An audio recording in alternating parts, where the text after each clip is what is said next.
Assalamualaikum warahmatullahi wabarakatuh. Waalaikumsalam warahmatullahi wabarakatuh. Sampurasun. Hafez. Langkung tikayun urang sanggakeun puji sinareng syukur ka Gusti Nu Maha Suci anu parantos maparing kanikmatan kanggo urang sadaya. Sholawat sinareng salam urang sanggakeun ka junjungan urang sadaya yakni Nabi Muhammad sallallahu alaihi wasallam.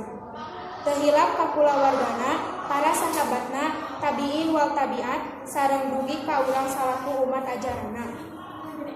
Hatur nuhun ka saderek panata acara anu parantos maparing kasempetan kasimpuring kanggo janten panunggu catur dina ieu kasempatan.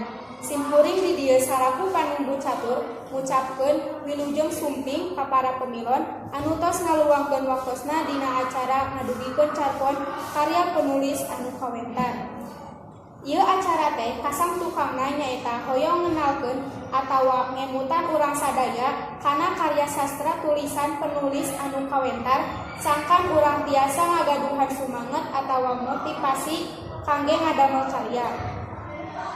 Parantos calik ngariung ngumpulung sareng urang sadaya nyaeta Asifah Khairunisa anu dibabarkeun di Garut sakola di SMA Negeri 16 Garut. Anjeunna bade ngadugikeun carpon anu judulna Langit Bengras karya Cecep Durdansyah.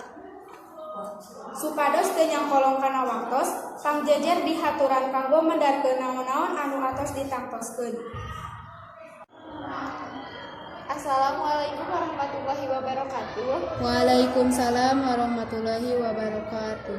Di dieu sim abdi bade ngadugikeun analisis carpon sim abdi anu judulna Langit Bengras deui. Ring kesana dina hiji peuting aya tukang beca anu ngaliwat. Tuluy tukang beca eta teh diolowan ku banci nu aya di dinya. Kelila ti dinya aya razia ti Satpol PP anu mana tukang beca eta jeung bancina katangkap, tapi anu ditewak ngan bancina hungkul tukang beca mah dititah balik ka imahna, balik ka keluargana. Banci anu katangkap sakitar tujuan, lamun di total mah aya 50 urang anu dibawa ka balai kota rek dipariksa ku paluyah sangkan engke keur disidang di pengadilan ku hakim.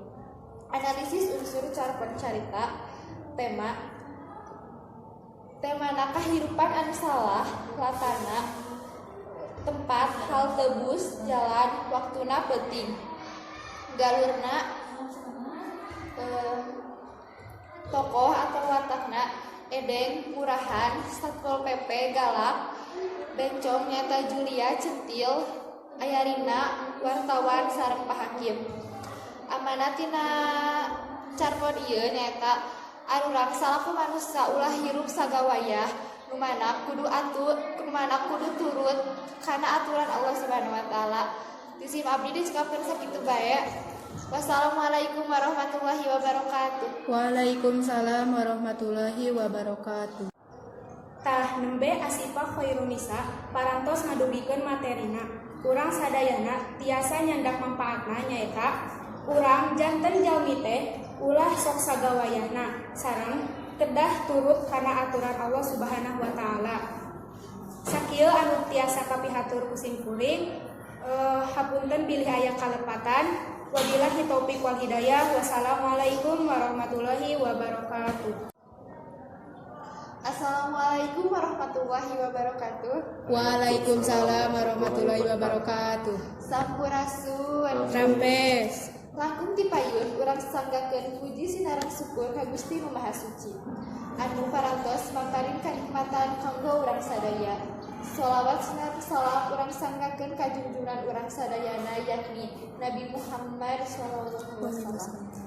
Teu hilap ka keluargana, para sahabatna, tabiin wal tabiat sareng dugi ka urang salaku umat ajaran.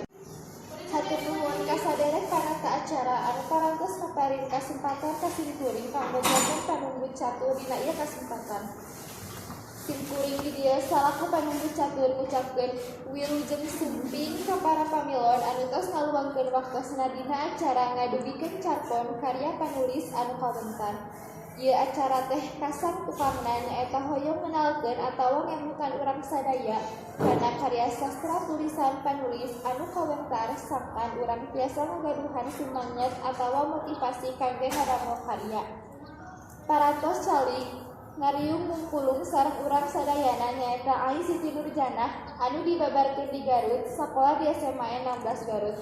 Anjeunna bade ngadugikeun carpon anu judulna Jajab Numulang karya Usep Romli HM. Supados tenang kolong kana waktos pangjejer dihaturan kanggo medarkeun naon-naon anu atos dipangtoskeun. Assalamualaikum warahmatullahi wabarakatuh. Waalaikumsalam warahmatullahi wabarakatuh. Di dieu sim kuring bade ngadugikeun analisis carbon sim abdi anu judulna Jajab anu Mulang karya Usep Romli HM. Ringkesan dina carpon Jajab nu Mulang teh nyaritakeun salah sahiji tokoh anu katelah sombongna kusabab boga huntu carekan perak. Tapi anjeunna ngagaduhan usaha anu sok rame wae keluarga di dinya nyaeta anjeunna gaduh tempat pangkas rambut sareng seueur karya-karya anjeunna nu sejen nyaeta ngadamelan surat kabar atawa majalah. Anjeunna keluarga sakampung disebut jalma komunis kusabab anjeunna mah cara pisan salat Jumat berjamaah pangaosan jeung sajabana. Tapi anjeunna mah gaduh kepercayaan nyarira yen manehna teh jujur tapi kafir. Akhirna imahna diduru ku kulawarga jeung anjeunna ngantunkeun kusabab depresi anjeunna dijajarkeun ku kulawarga di dinya ka tempat pangurebana. Analisis unsur-unsur carpon. Temana nyaeta ngajajabkeun nutes mulang karahmatullah. Latarna tempatna nyaeta di salah sahiji kampung. Waktosna beurang peuting lantaran carita eta dicaritakeun jiga kabiasaan hirup manusia sapoe we. Suasanana pikasediheun. Galurna mundur kusabab dina carita eta nyaritakeun pangalaman salah sahiji tokoh ti 40 tahun katukang. Tokohna nyaeta Obin, Apin, Bapak Apin sareng Nurdin. Watak tokohna nyaeta Obin jujur ngan lebar anjeunna kafir nyaeta tara salat. Apin pinter rajin maca bageun. Bapak Apin tegas jeung bageun. Nurdin bageun. Amanatna nyaeta jadi urang teh ulah sok adigung ka batur jeung urang kudu bisa ngabedakeun mana anu pibenereun keur hirup urang jeung mana anu salah. Sakieu anu tiasa kapihatur ti sim kuring. Hapunten bila aya kalepatan. Wabillahi taufiq wal hidayah. Wassalamualaikum warahmatullahi wabarakatuh. Waalaikumsalam.